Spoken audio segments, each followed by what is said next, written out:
Okay, dear students, good morning. Good morning, sir.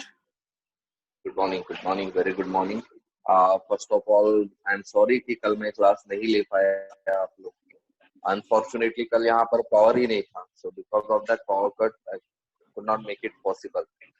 So I'm extremely sorry for that. So देखिए आज हम continue करेंगे हमारे जो डिस्कशन था लॉज ऑफ केमिकल कॉम्बिनेशन का उससे, ठीक है.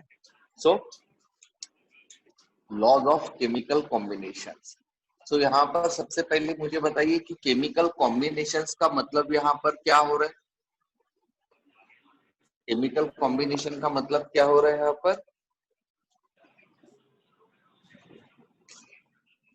What exactly mean by the chemical combination is here. इसका मीनिंग हम बात कर रहे हैं केमिकल रिएक्शंस की, ठीक है. फिर मैंने आप लोग को बताया था कि केमिकल रिएक्शंस एक्चुअल में क्या होता है. टेल मी.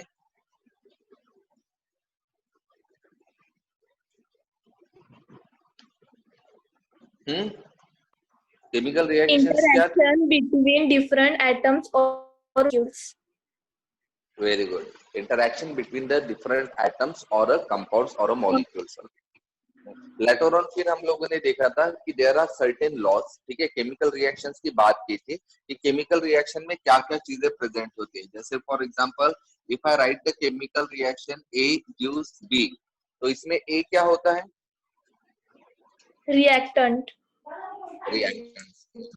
B क्या होते हैं. Product. और जो एरो दिखाई देता है बीच में वो क्या होता है. कैटलिस्ट. कैटलिस्ट होता है क्या. डायरेक्शन ऑफ रिएक्शंस होते हैं. हाँ, तो डायरेक्शन ऑफ रिएक्शंस कितने टाइप्स के होते हैं. तीन टाइप के. फॉरवर्ड, होते हैं. फॉरवर्ड, बैकवर्ड और रिवर्सिबल. रिवर्सिबल. Very good. तो रिवर्सिबल एक और केस हमने देखी थी, that was called as the equilibrium state. तो इक्विलिब्रियम स्टेट क्या होता है बताइए. रिएक्टेंट और दोनों के रेशियो सेम हो जाते हैं. रेशियो या amount. Amount. Okay, so when the concentration of reactants and product becomes constant, right? So ultimately that state is called as a state of equilibrium, and it is represented by the reversible arrows. Okay, done. Okay. Yes. अब next important चीज हम बात कर लेते. तो जैसे हम लोगों ने देखा था कि there are certain laws which is followed by near about all the chemical reactions, ठीक है. तो वो वाले लॉस कौन कौन से. तो बताइए सबसे पहला लॉ कौन सा था. Law of conservation of mass. Law of conservation of mass. Very good. Second law कौन सा था.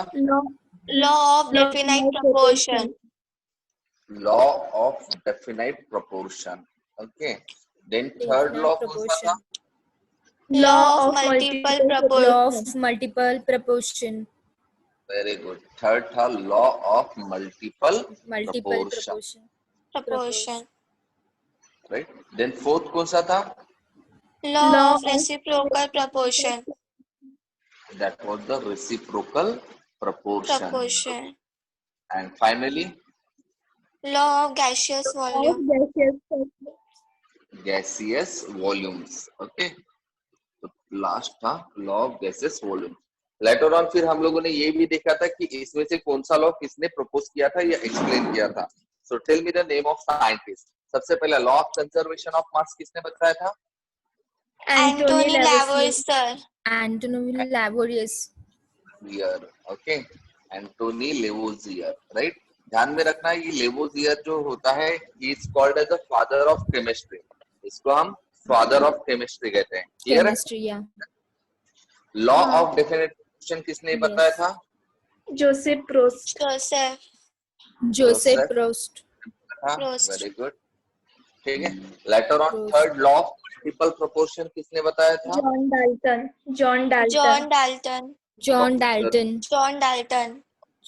Okay. Done. Later on next जो था हमारा लॉ ऑफ रेसिप्रोकल प्रोपोर्शन किसने बताया था. प्रीवियस टर्म में बताया था। Okay, and finally law of gases volume किसने बताया था?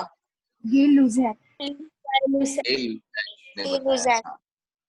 Okay done. फिर हम लोगों ने इसमें देखा था कि भाई कौन कौन सा लॉ जो होता है वो किस तरह से एक्सप्लेन किया जाता है। तो सिंपल सा प्रिंसिपल आप लोग को बताना है। तो law of conservation of mass का सिंपल प्रिंसिपल क्या है?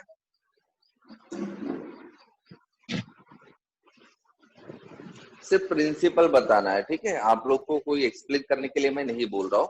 इसका सिंपल प्रिंसिपल क्या होता है? It is the mass of reactants is equals to the total mass of product. बराबर है? देन तो ये सिंपल सा प्रिंसिपल होता है। Law of conservation of mass का सिंपल प्रिंसिपल क्या है? Laws of mass of reactants is equals to the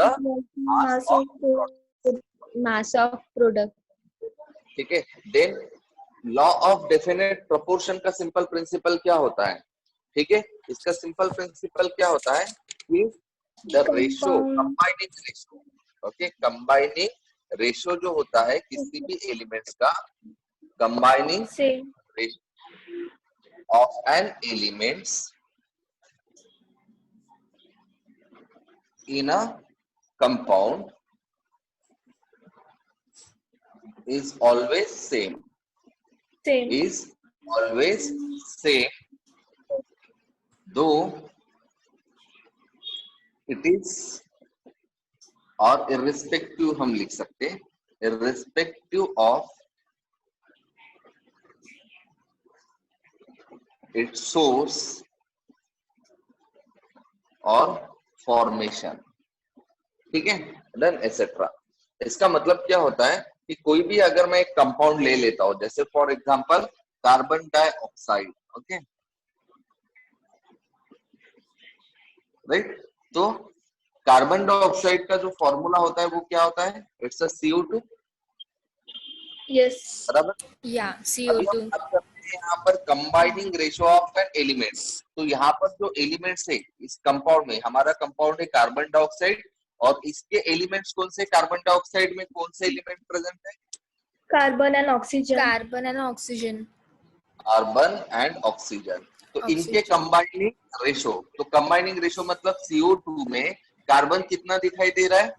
1 दिखाई दे रहा है, और ऑक्सीजन 2 तो इनका कंबाइनिंग रेशो मतलब CO रेशो क्या होगा?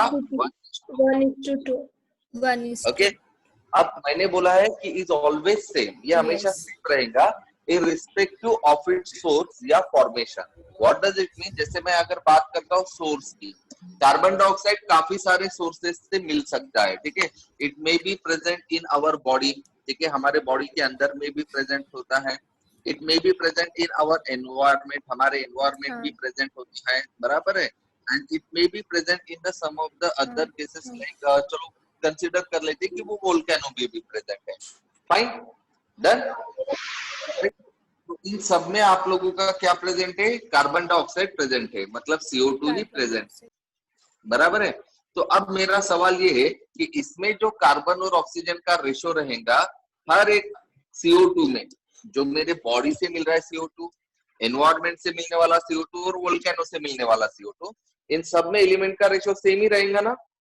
क्या रहेगा वो? 1:2.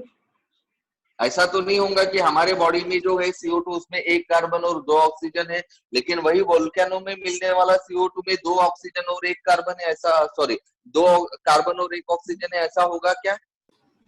नहीं होगा। नहीं। CO2 का फॉर्मूला वही होगा, फिर चाहे वो आपके घर का CO2 हो, मेरे घर के CO2 हो, या फिर और किसी के घर का CO2, वो चेंज नहीं होना है। इन द सेम मैनर यहाँ पर बोला है फॉर्मेशन, तो जैसे मैंने लास्ट टाइम भी समझा था कि CO2 अलग अलग तरह से तैयार हो सकता है। जैसे एक रिएक्शन है C+O2 गिव्स CO2, बराबर है, और दूसरा है C+½ गिव्स CO2, राइट? तो ये दोनों रिएक्शन अलग अलग है। इसमें कार्बन और ऑक्सीजन का कॉम्बिनेशन हुआ है, जबकि इसमें कार्बन मोनोऑक्साइड और ऑक्सीजन का कॉम्बिनेशन हुआ है। लेकिन दोनों में जो CO2 तैयार हुआ है उसमें जो रेशो रहेगा कार्बन टू ऑक्सीजन वो हमेशा 1:2 ही रहेगा। तो वो चेंज होगा क्या? नहीं होगा। ठीक है, तो ये हमारा क्या कहता है, लॉ ऑफ डेफिनेट प्रोपोर्शन। मतलब प्रोपोर्शन मतलब रेशो, डेफिनेट मतलब फिक्स। ओके, तो जैसे हमने कहा है कि जो कंबाइनिंग रेशो होता है किसी भी एलिमेंट्स का एक पर्टिकुलर कंपाउंड में, वो हमेशा सेम रहता है, फिर चाहे उसका सोर्स अलग हो या फिर उसका मेथड ऑफ प्रिपरेशन अलग हो। समझ में आ रहा है? Okay okay okay fine. ठीक है, तो अब हम चलते हैं हमारे थर्ड लॉ पर, that is called as the law of multiple proportion. Okay, तो लॉ ऑफ मल्टीपल प्रोपोर्शन क्या कहता है? ठीक है, तो जैसे मैंने आप लोग को बताया था कि यहाँ पर क्या होगा कि if two elements forms more than one compound, okay, then the ratio, ठीक है, या फिर हम बोल सकते हैं then, या फिर हम बोल सकते हैं ठीक है ना, चलो कोई बात नहीं, then the mass of ratio, then the ratio of mass of one of the element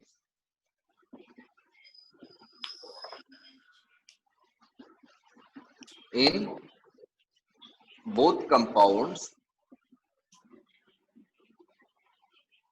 bears a simple ratio। ठीक है, तो ये इसका लॉ होता है। अब ये लॉ को समझते हैं कि एग्जैक्टली लॉ बोलना क्या चाहता है। ठीक है ना, क्या कहना चाहता है। तो यहाँ देखिए हमने क्या बोला है कि दो एलिमेंट्स है, से कार्बन एंड ऑक्सीजन, बराबर है। मेरे पास कितने एलिमेंट थे? दो एलिमेंट से, लाइक कार्बन एंड ऑक्सीजन। और इन्होंने क्या बोला है कि it forms more than one compound. जैसे आप लोग को पता है carbon and oxygen can form carbon monoxide, carbon and oxygen can form the carbon dioxide, बराबर है। दो एलिमेंट है और दो एलिमेंट मिलकर एक से ज्यादा कंपाउंड बना रहा है। कार्बन और ऑक्सीजन कंबाइन होकर कार्बन मोनोऑक्साइड भी बना सकता है, या फिर कार्बन एंड ऑक्सीजन कंबाइन होकर कार्बन डाइऑक्साइड भी बना रहा है। सो हम कहते हैं कि two elements form more than one compound. Okay done. इसके बाद में हमने क्या बोला है कि ratio of mass of one of the element. Okay, तो आपको क्या करना है, वन ऑफ द एलिमेंट मतलब वो कौन सा एलिमेंट है दो में से, तो आपको फाइंड आउट क्या करना है कि इसमें से किसी भी एलिमेंट का मास फिक्स रहेगा। जैसे फॉर एग्जांपल यहाँ पर देखिए कार्बन मोनोऑक्साइड और कार्बन डाइऑक्साइड में कार्बन का नंबर फिक्स है, बराबर है। हाँ। दोनों केस में कार्बन एक एक ही है, बट अदर जो एलिमेंट है वन ऑफ द, मतलब यहाँ पर हम बात करें ऑक्सीजन की, तो ऑक्सीजन का जो मास है, राइट, तो उसका जो रेशो है, okay, mass of the ratio of the other compound और एनी ऑफ द एलिमेंट, जैसे यहाँ पर मैं बात कर रहा हूँ ऑक्सीजन, तो इनका जो रेशो रहेगा, ठीक है, O:O in CO and CO2, okay, in CO and CO2, right. तो वो क्या हो रहा है, in both compounds bears a simple ratio. इन लोगों का रेशो क्या रहेगा ऑक्सीजन का, देखिए ऑक्सीजन का रेशो क्या है इन CO एंड CO2, क्या बन रहा है 1:2। ओके, सिर्फ ऑक्सीजन का रेशो देखना है, oxygen in CO and oxygen in CO2 क्या हो रहा है रेशो 1:2। कार्बन का कैसा है रेशो, हाँ, और कार्बन का रेशो कैसा है 1:1, मतलब वो फिक्स है।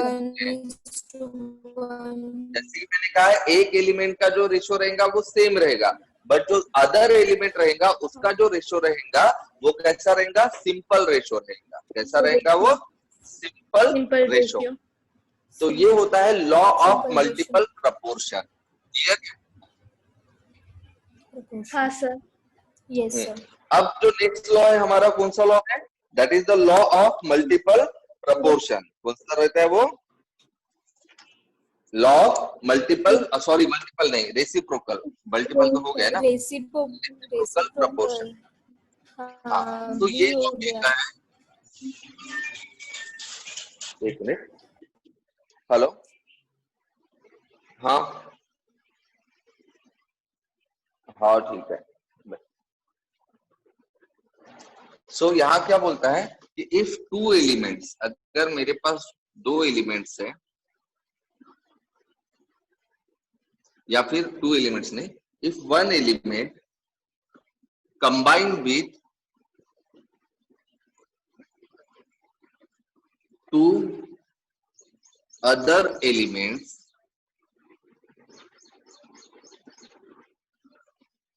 to form a compound, comma, then the other two elements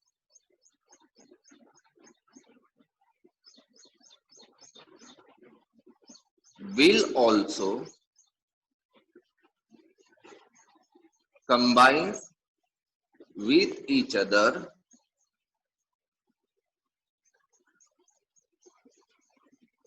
to form a compound। ठीक है, सिंपल है। इसका मतलब क्या है, मेरे पास एक एलिमेंट है, से मेरे पास एक ए नाम का एलिमेंट है, और ये ए नाम का एलिमेंट आपके बी नाम के एलिमेंट के साथ भी कंबाइन हो रहा है, और सी नाम के एलिमेंट के भी साथ कंबाइन हो रहा है। ओके, तो अल्टीमेटली हम यहाँ बोल सकते हैं कि फिर सी एंड डी भी एक दूसरे के साथ क्या होंगे, कंबाइन होंगे। समझ में आ रहा है? सिंपल है ये लॉ। क्या बोलता है ये लॉ कि मेरे पास एक एलिमेंट है, वन एलिमेंट मतलब लाइक ए, और मैं क्या बोल रहा हूँ कि ये कंबाइन हो रहा है दो अदर एलिमेंट। दो अदर एलिमेंट ये मेरा मतलब है यहाँ पर बी और सी, राइट। तो फिर यहाँ पर ये बोला जाए कि जो बाकी के दो एलिमेंट है मतलब बी और सी, ये भी एक दूसरे के साथ क्या होंगे, कंबाइन होंगे। बराबर है? तो ये इसका सिंपल सा कंसेप्ट है। अब इसका सिंपल से कंसेप्ट में हम लोग को लेना है इसके प्रोपोर्शन, मतलब रेशोज। ओके, जैसे फॉर एग्जांपल हम कंसीडर कर लेते हैं, let me take out the some of the example. Hydrogen, sulphur and oxygen की बात करते हैं, ठीक है। So hydrogen, sulphur and oxygen, ठीक है। अब बताओ हाइड्रोजन सल्फर के साथ कौन सा कंपाउंड बनाएगा? देखिए कौन सा कंपाउंड बनाएगा, ये बड़ा सिंपल है। हम लोगों ने उसी दिन वैलेंसीज देखी थी, है ना। डन। तो आप सबसे पहले चेक कीजिए कि हाइड्रोजन कौन से ग्रुप में आ रहा है। फर्स्ट ग्रुप में आ रहा है, मतलब इसकी वैलेंसी कितनी होगी, 1। बराबर है, हाइड्रोजन की वैलेंसी कितनी होगी, 1। सल्फर कौन से ग्रुप में आ रहा है?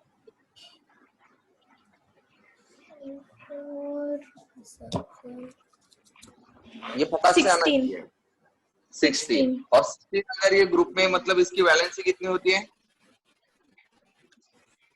2 होती है, राइट। अब आपको क्या करना है, सिंपली इसके वैलेंसीज को करना है, मतलब ये क्या तैयार करेगा, H2S, हाइड्रोजन सल्फाइड।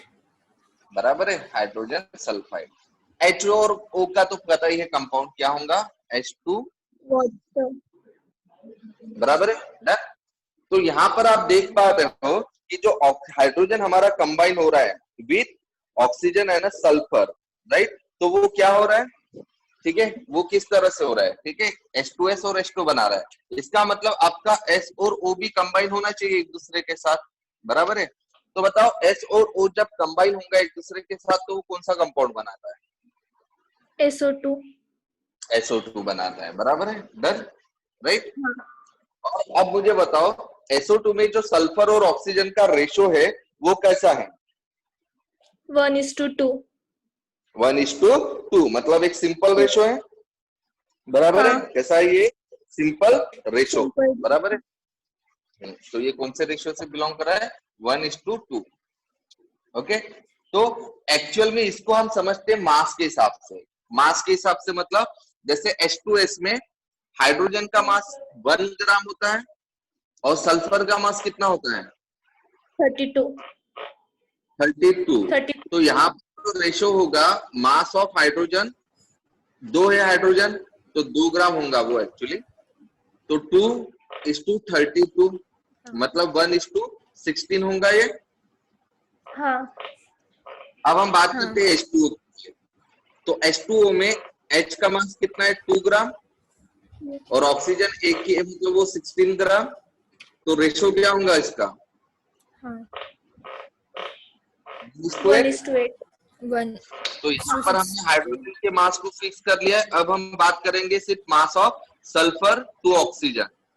तो मास ऑफ सल्फर कितना है 16 और ऑक्सीजन 16 कितना है 8 8।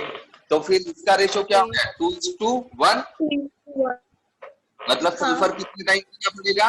हाँ 2 ऑक्सीजन 1 ठीक है डन। मतलब रेशो सॉरी उल्टा हो गया। ठीक है तो रेशो क्या होना चाहिए SO2 होना चाहिए। हाँ हाँ बराबर है सल्फर का और ऑक्सीजन का रेशो आपको निकालना है वहां पर। क्लियर है? हाँ ठीक है तो इस तरह से आपका होता है law of reciprocal proportion. Okay reciprocate हो जाता है, मतलब ए अगर बी के साथ कंबाइन हो रहा है और ए अगर सी के साथ कंबाइन हो रहा है तो बी और सी भी एक दूसरे के साथ कंबाइन होंगे। जो रेशो रहेगा उनके मासेस का ए के साथ में उसका वाला उसी मासेस के रेशो के हिसाब से। Then law of gaseous volume सबसे आसान लॉ है। ठीक है ये लॉ सिर्फ और सिर्फ अप्लीकेबल करता है फॉर द गैसियस कंपोनेंट या gaseous reactants and product.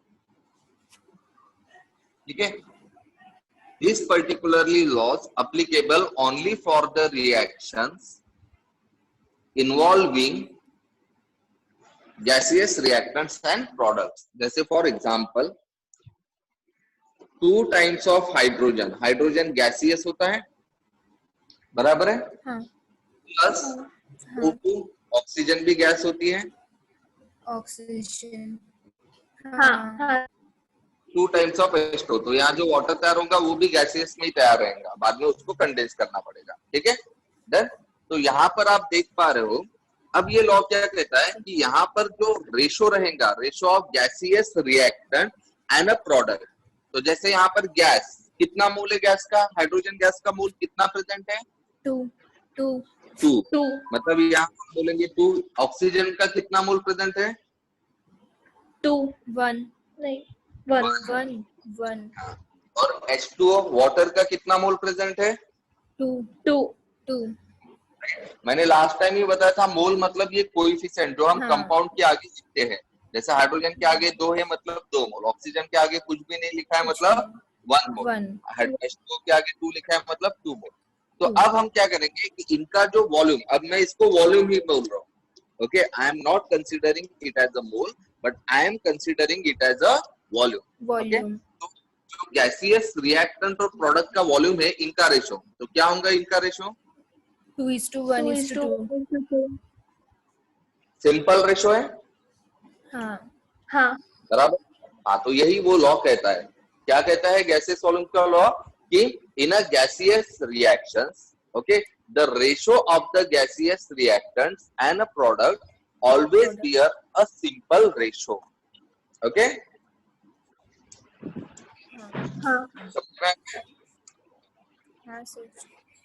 Okay तो देखिए यहाँ पर हमारे ये चारों के चारों पांचों लॉ जो है खत्म हो चुके हैं। लॉ आसान थे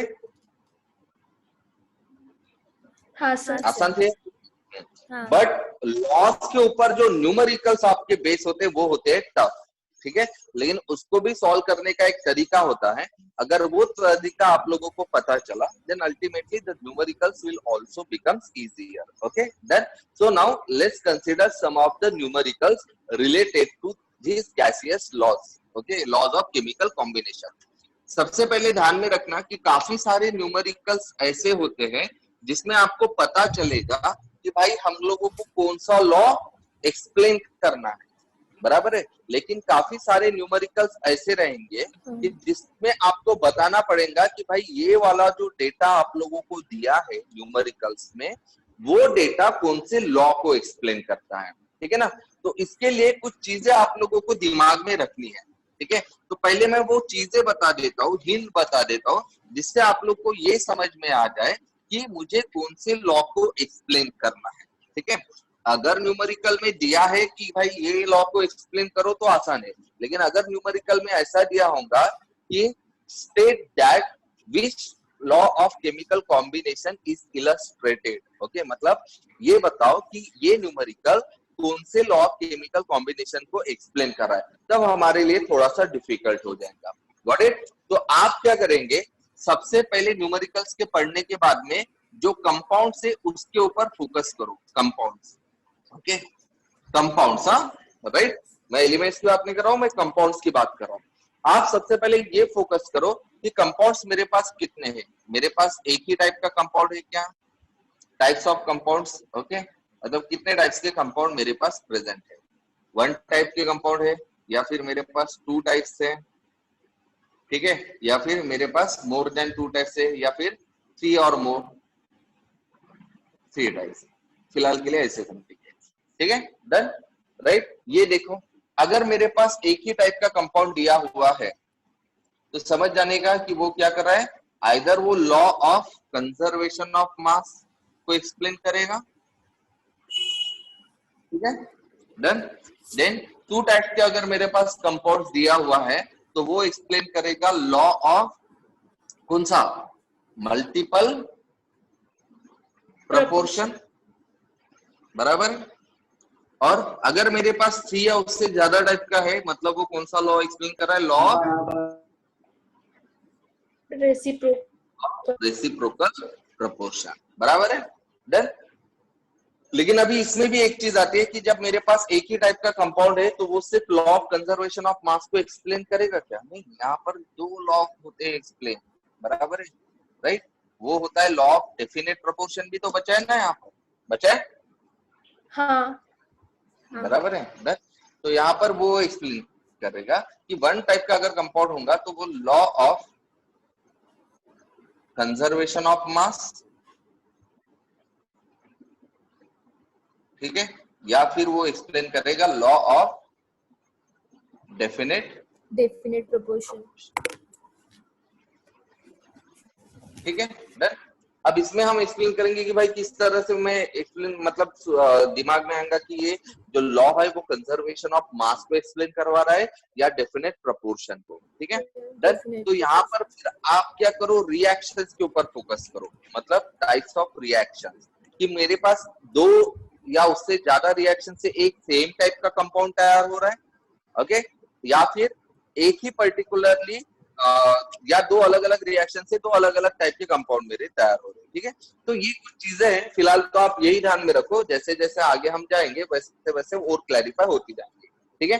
तो ध्यान में रखना, एक ही टाइप का कंपाउंड हो तो वो ये दो टाइप के लॉ एक्सप्लेन कर सकता है, दो टाइप के कंपाउंड हो तो मल्टीपल प्रोपोर्शन, तीन टाइप का कंपाउंड हो तो रेसिप्रोकल प्रोपोर्शन, बराबर है। और अगर आप लोग के पास ऐसा कोई रिएक्शन है, रिएक्शंस इन्वॉल्विंग ऑल गैसेस, ठीक है, तो वो कौन सा लॉ एक्सप्लेन करेगा, gaseous volume, law of gaseous volume, gaseous volume को, ये तो सिंपल ही है, इसको एक्सप्लेन करना सिंपल ही है, ठीक है, डन, राइट। तो ये चीज है जो पहले दिमाग में डाल देनी है, ओके, गई है दिमाग में, ये अच्छे से देख लो और दिमाग में डालने की कोशिश कीजिए, ओके, डन।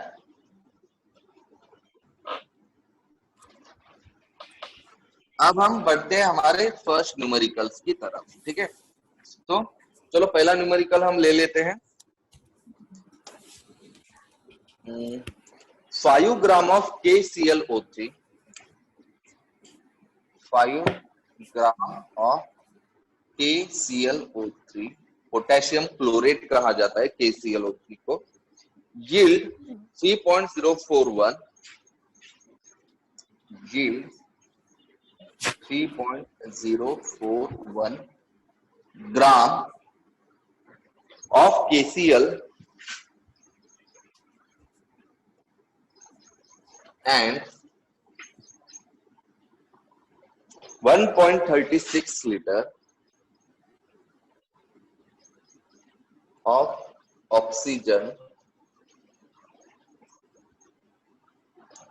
at STP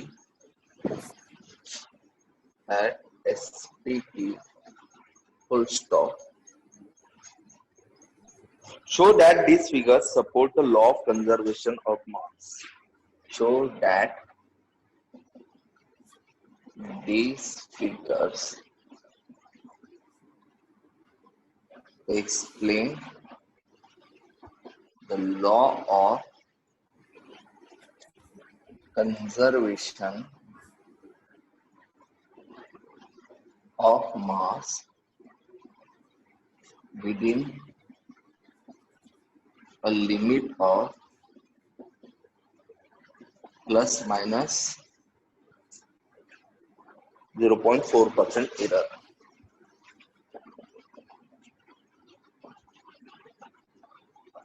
ठीक है, क्लियर है? तो अभी इस पर्टिकुलर चीज में आप सबसे पहले ये जानने की कोशिश करो कि ये वाला जो न्यूमेरिकल है वो मेरा किस लॉ को एक्सप्लेन करने के लिए बोला है? लॉ ऑफ कंजर्वेशन ऑफ मास। यहाँ पर इन्होंने डायरेक्टली बोला है कि ये वाला मास को एक्सप्लेन करना है, बराबर है? हाँ। अब सेकंड आपको क्या करना है, ये वाले मास का प्रिंसिपल ध्यान में रखना है। प्रिंसिपल क्या बोल रहा था इस पर्टिकुलरली मास का? Mass of reactant is equal to mass of products. बराबर है, ये दिमाग में लाना पड़ेगा। यहाँ पर जो प्रिंसिपल अप्लाई होने वाला है वो है mass of reactants is equal to the mass of product, right? इसका मतलब अभी मुझे क्या करना है, रिएक्टेंट्स और प्रोडक्ट्स कौन से ये ढूंढना पड़ेगा। तो बताओ रिएक्शन से आप लोगों को क्या समझ में आ रहा है कि कौन रिएक्टेंट्स है और कौन प्रोडक्ट्स है? 5 ग्राम ऑफ KClO3 रिएक्टेंट। अच्छा, रिएक्टेंट कौन है यहाँ पर? KClO3, ये हमारा रिएक्टेंट्स है। Very good. देन प्रोडक्ट्स कौन है? KCl and oxygen. KCl and oxygen. KCl and oxygen, ये हमारे प्रोडक्ट है। वेरी गुड, ठीक है। अब हम लोगों को क्या करना है, इनके मास ढूंढना है। तो बताओ मास क्या दिया है क्या KClO3 का? हाँ, 5 ग्राम। 5 ग्राम दिया हुआ। वेरी गुड, ठीक है। लेटर ऑन KCl और ऑक्सीजन का मास बताइए। KCl का 3.041 ग्राम। 3.041 ग्राम है। Very good. और ऑक्सीजन? 1.36 लीटर। नहीं, 1.36 लीटर। 6 लीटर। अच्छा, मास लीटर में होता है क्या?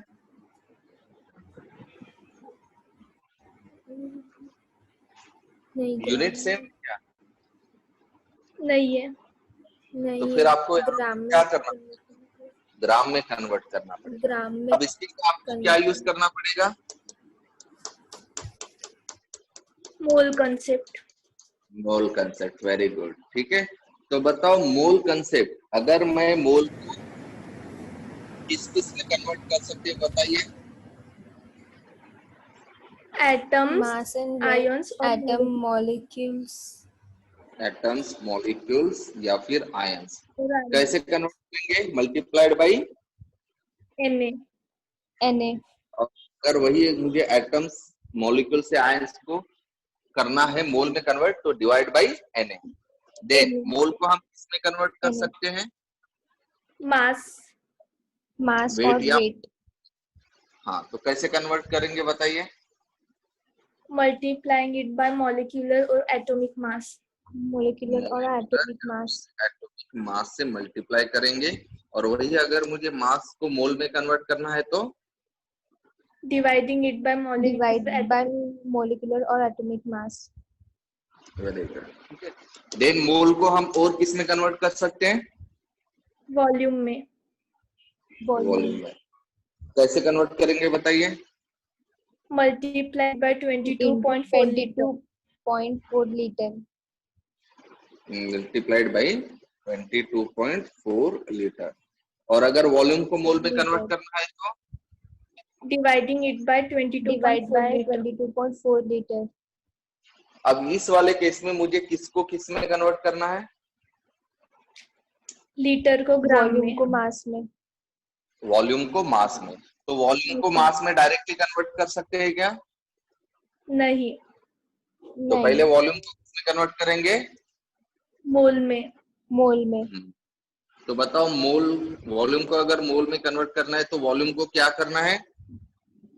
Dividing it by 22.4 litre. 0.4 L। 22.4 litre, बराबर है। डन। अब मुझे बताओ, देन अगर मैं चाहता हूं कि इस मोल को मैं वेट में कन्वर्ट कर लूं, मोल को वेट में, तो क्या होगा? मोल को क्या करना है? इनटू मॉलिक्यूलर और एटॉमिक मास। मोल का फॉर्मूला यहाँ पे हमने बनाया था। वॉल्यूम कितना था वो? 1.36। 22.4 लीटर मल्टीप्लाइड बाय मॉलिक्यूलर या एटॉमिक मास। ऑक्सीजन का मॉलिक्यूलर मास लेंगे, कितना होता है? 36 ग्राम। 36 ग्राम है ना, राइट? हाँ। कितना है ऑक्सीजन का? 1.36 लीटर। लीटर।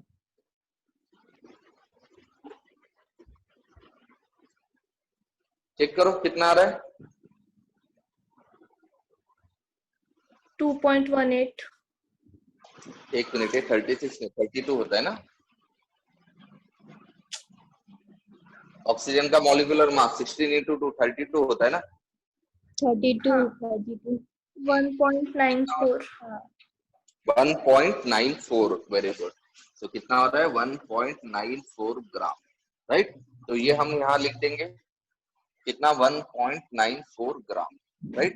तो अब टोटल मास ऑफ प्रोडक्ट कितना हो गया? दोनों को प्लस करेंगे। हाँ, बताइए बताइए कितना होगा? 4.98। कितना? 4.98। 98 ग्राम, बराबर है। हाँ, तो हमारा मास ऑफ प्रोडक्ट कितना है? 5 ग्राम। और मास ऑफ रिएक्टेंट है 5 ग्राम और मास ऑफ प्रोडक्ट है 4.98 ग्राम। लॉ ऑफ कंजर्वेशन बोलता है दोनों सेम आना चाहिए। ये सेम है क्या? हाँ। कहाँ सेम है? 5 ग्राम और 4.98 ग्राम सेम होता है क्या? सेम नहीं है। बट यहाँ पर इन्होंने को इतना एरर चलेगा। कितना एरर? सेम माना। कितना एरर चलेगा? 0.4%। 0.4% अंदर, with in a limit. Okay, तो आप अभी कंसिडर करो इन लोगों का एरर कितना है। कितना एरर है? 5 ग्राम माइनस 4.98 ग्राम, कितना है ये?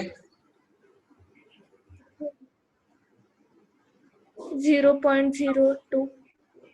0.02 ग्राम, बराबर है। अब इसका परसेंट एरर निकालेंगे। परसेंट एरर तो बताओ, 0.02 ग्राम का परसेंट कैसे निकालेंगे?